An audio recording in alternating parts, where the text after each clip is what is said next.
हाँ भी future doctors, NEET 2025 exam की जो प्रोविजनल आंसर की आई है उसमें आपको कौन से क्वेश्चन चैलेंज करने हैं और उनमें आप क्या चैलेंज डाल सकते हैं, आज के इस वीडियो में डिस्कस करेंगे। मेरे साथ है मिस्टर शहजाद जिन्होंने इस बार नीट 2025 एग्जाम में 609 स्कोर किया है। रिवाइज क्लासेस के ऑफलाइन स्टूडेंट हैं। इनका केमिस्ट्री और बायो का स्कोर है 507 और फिजिक्स का स्कोर है 102। तो केमिस्ट्री क्वेश्चन तो मैं आपको एक्सप्लेन करूंगा और शहजाद आपको बायो क्वेश्चन एक्सप्लेन करेंगे। एक बार क्वेश्चन मैं आपको दिखा देता हूं। सबसे पहले इसमें एक तो ये है भाई आपका जो क्वेश्चन जिसमें आपको डाउट आ रहा है पेडिग्री वाला कि इसका 1/4 आना चाहिए 1/2, फिर इसका एक्सप्लेनेशन भी आपको हम यहाँ पे दिखाएंगे। दूसरा फिग फ्रूट वाला डिस्कस करेंगे और थर्ड इसके बाद ये आपका cardiac activities of the heart are regulated by, इस क्वेश्चन में सबसे ज्यादा डाउट बच्चों को आया है। और नेक्स्ट ये एक आपका एक असर्शन रीजन वाला है। ये बायो के आपके 4 क्वेश्चन हैं जो हमें डिस्कस करने हैं और एक केमिस्ट्री का है। केमिस्ट्री वाले में वैसे तो किसी को अब डाउट है नहीं, ये वाला था आपका कंडक्टेंस वाला, सबको पता है। ये जो फर्स्ट ऑप्शन है और फोर्थ ऑप्शन है दोनों में कोई चार्ज नहीं है, इसलिए इनकी कंडक्टेंस 0 होगी और एनटीए ने भी 1 और 4 बोथ आंसर दिया है। ठीक, मेरा काम हो गया क्लियर। अब आगे आपको शहजाद एक्सप्लेन करेंगे। शहजाद आजा भाई आगे। जैसे सबसे पहला ये क्वेश्चन है, ये क्वेश्चन तो मैं बता देता हूं। With the help of given pedigree find out the probability for the birth of child having no disease and being a carrier has the disease mutation in one allele of the gene in F3 generation. ये diagram दिया है, इस diagram को आप ज्यादा अच्छे से समझते हो। डाउट ये है कि इसका आंसर 1/2 आएगा या 1/4। एनटीए ने इसका आंसर 1/4 दिया है। बहुत सारे कोचिंग इंस्टीट्यूट स्टूडेंट्स या टीचर्स ये बोल रहे हैं कि इसका आंसर 1/2 आना चाहिए, लेकिन शिवाली मैम ने बिल्कुल क्लियर बोला है इस क्वेश्चन का आंसर 1/4 आएगा, यानी एनटीए का जो आंसर है वो बिल्कुल सही है। अगर आप इस क्वेश्चन को क्लेम करते हैं इसमें आपको कोई मार्क्स नहीं मिलेंगे, कोई बेनिफिट नहीं मिलेगा। एक्सप्लेनेशन अगर आप देखना चाहते हैं एक बार आप देख सकते हैं, ये सामने है। ये एक्सप्लेनेशन किसी को अगर चेक करना है कि 1/4 क्यों है, आप इसको वीडियो पॉज करके नोट भी कर सकते हैं। ठीक, ये क्वेश्चन हो गया, शिवाली मैम ने एक्सप्लेन किया है। अब नेक्स्ट है शहजाद की बारी। शहजाद थोड़े से आगे आओ और बताओ भाई कैसे इस क्वेश्चन को हम एक्सप्लेन कर सकते हैं। क्वेश्चन नंबर 133 गिवन स्टेटमेंट 1 पढ़ो। Fig fruit is a non vegetarian fruit as it has enclosed fig wasp in it.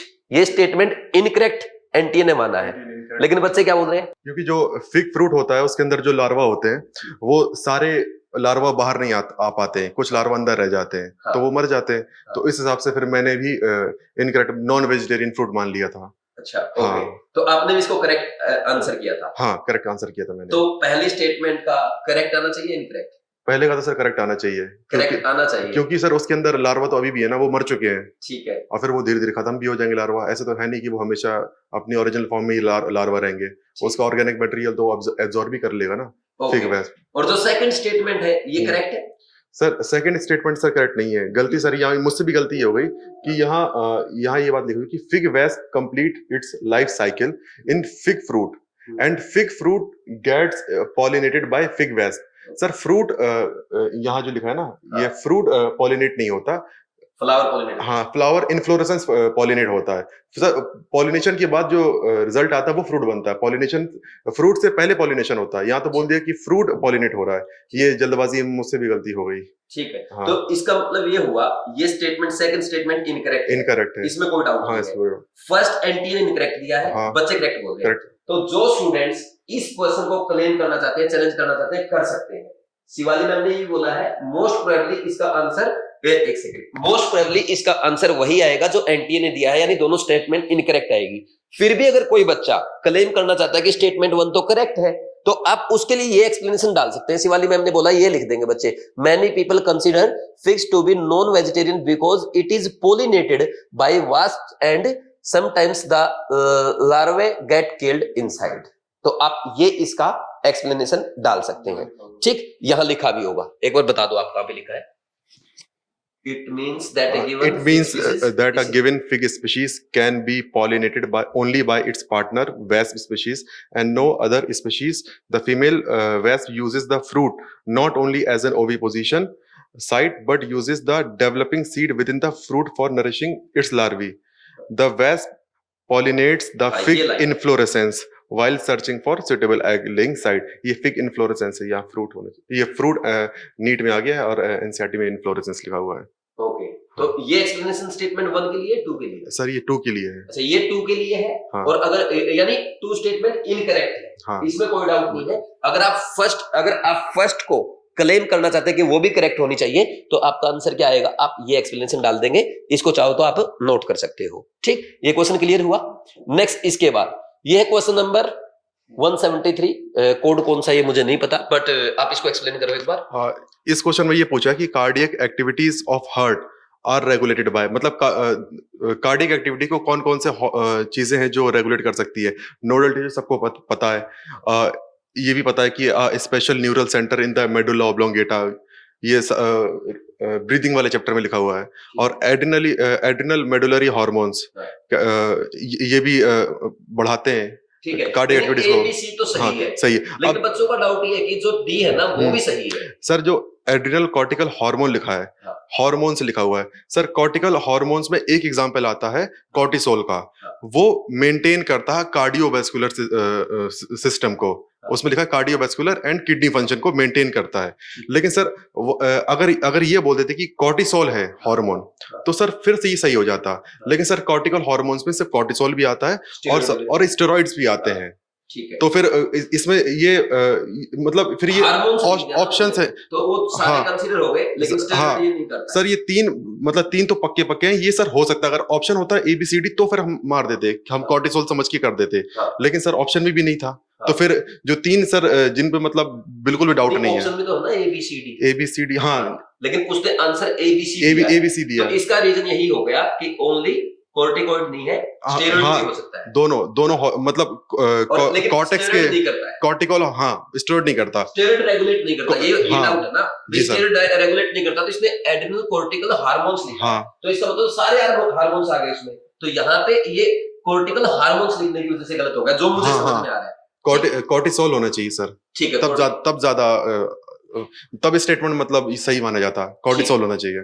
ठीक है, ये इसका मतलब इसका एंटी का आंसर ABC सही है। इसमें कोई आप अगर क्लेम करेंगे आपको कोई ज्यादा बेनिफिट नहीं मिलने वाला है। फिर इसके बाद नेक्स्ट क्वेश्चन कौन सा है?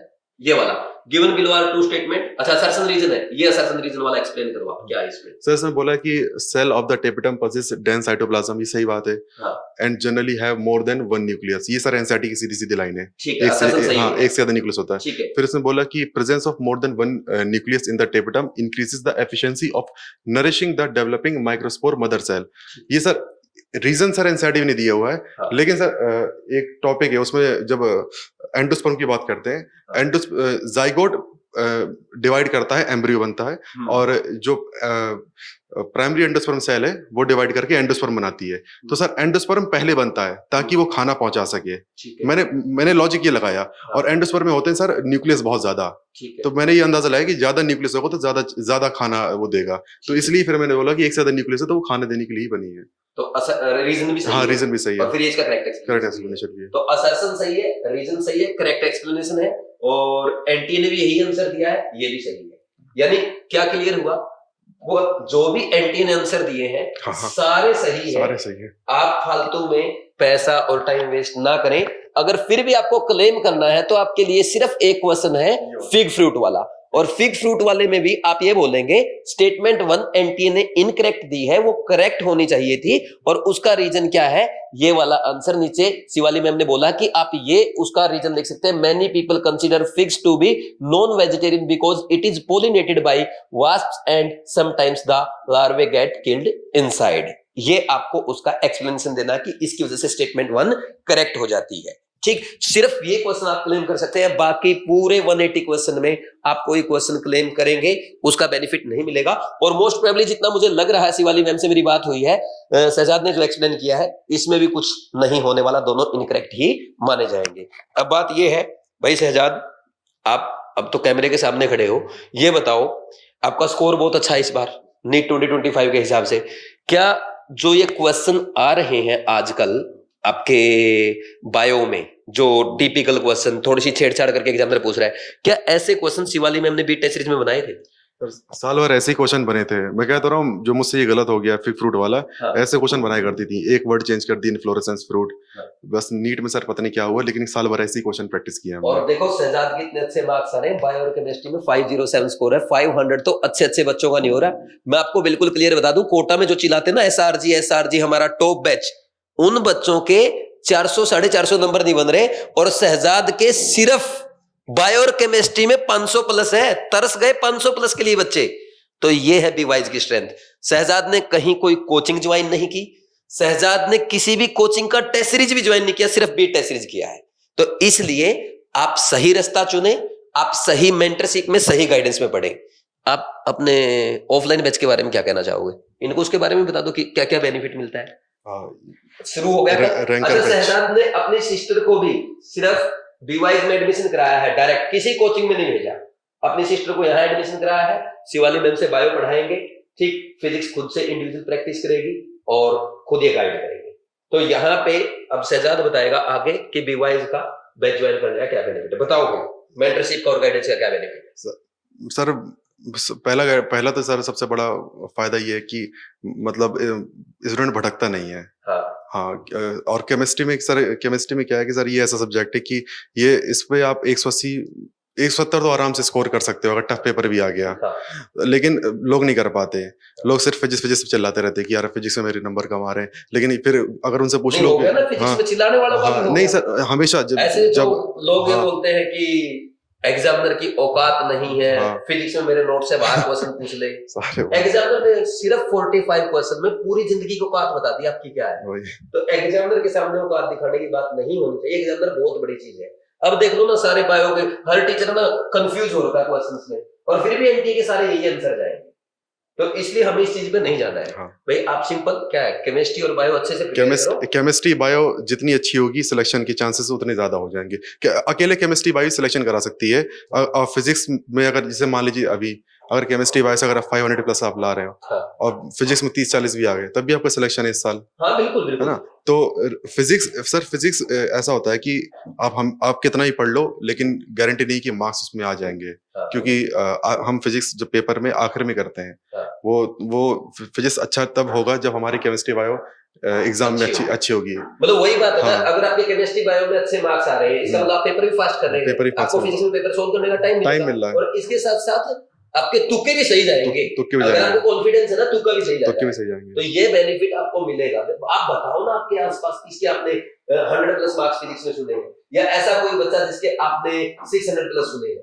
नहीं है भाई किसी के, और नहीं मिलेंगे, क्योंकि पेपर अच्छे लेवल का था। आगे ऐसे ही आएगा, बेसिक अच्छे से करो। इस बार मुझे लगता है केमिस्ट्री टफ आ सकती है। इस बार सर केमिस्ट्री टफ आएगी। अगर ऐसी केमिस्ट्री फिजिक्स जैसी आ गई तो हमारे बच्चे निकाल देंगे सर, क्योंकि वो जो बेसिक से करते हैं, और एनसीईआरटी पूरी पढ़ते हैं।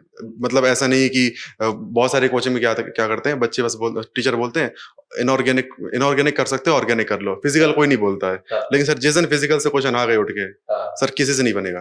फिजिकल का एनसीईआरटी क्वेश्चन आ गया जो हम क्लास में करते हैं, आयोनिक के और इलेक्ट्रो के, जिस दिन क्वेश्चन डायरेक्ट एनसीईआरटी से आया था, जैसे शहजाद ने बोला है, नहीं मिलेंगे। और सर इसलिए अच्छे से एनसीईआरटी में फोकस करो। और एक और बात सर, जो थ्योरी फिजिकल की सर, उसमें बहुत सारे चैप्टर हैं जिनमें सर बहुत डीप लाइनें लिखी हैं। सर वो मतलब नहीं पढ़ाते।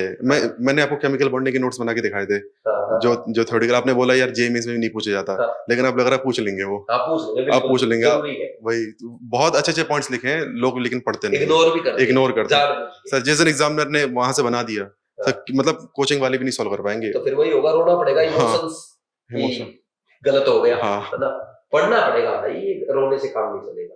ठीक है भाई शहजाद, थैंक यू। तो शहजाद आपके सामने एक एग्जांपल है, और भी जो बच्चे पूछ रहे थे बीवाइज के किसके 550 प्लस आ रहे हैं, मैं आपको बता दूं हमारे पास काफी बच्चे आ रहे हैं। 590, 586, 572, 570, 565, 560, बहुत सारे। अभी हम बच्चों को कॉल कर रहे हैं, कुछ बच्चों के आ रहे हैं। रिजल्ट के बाद हम आपको दिखाएंगे कि जो कोचिंग के बड़े कोचिंग के एसआरजी बैच के बच्चे स्कोर नहीं कर पा रहे, उनसे 150 ज्यादा नंबर है बीवाइज क्लासेज के स्टूडेंट्स के, ये आपको सामने दिख जाएगा। बड़ी कोचिंग मायने नहीं रखती, सही गाइडेंस मायने रखती है। और अब ये एग्जाम ना तो ये इंटेलिजेंस का है, ना बहुत ज्यादा नॉलेज का है, ये एग्जाम है प्रॉपर गाइडेंस के थ्रू, प्रॉपर मेंटरशिप के थ्रू प्रिपरेशन करने का। क्योंकि आप कितना ही पढ़ दो, क्या जो एसआरजी बैच के बच्चे वो नहीं पढ़ रहे थे, लेकिन सही मेंटरशिप नहीं थी, वो पेशेंस लूज कर गए, पेपर में घबरा गए, वो बायो से ही डर गए, वो फिजिक्स तक पहुंच ही नहीं पाए, इसलिए 400 से नीचे रह गए। तो सही मेंटरशिप, सही गाइडेंस बहुत जरूरी है। ठीक है शहजाद? ठीक है भाई, thank you very much Shahzad, आपने बहुत अच्छे से एक्सप्लेन किया और मेरे ख्याल में क्लियर होगा। फिर भी कोई डाउट है इस वीडियो कमेंट सेक्शन में कमेंट कर देना, शहजाद आपको रिप्लाई कर देगा। Thank you very much.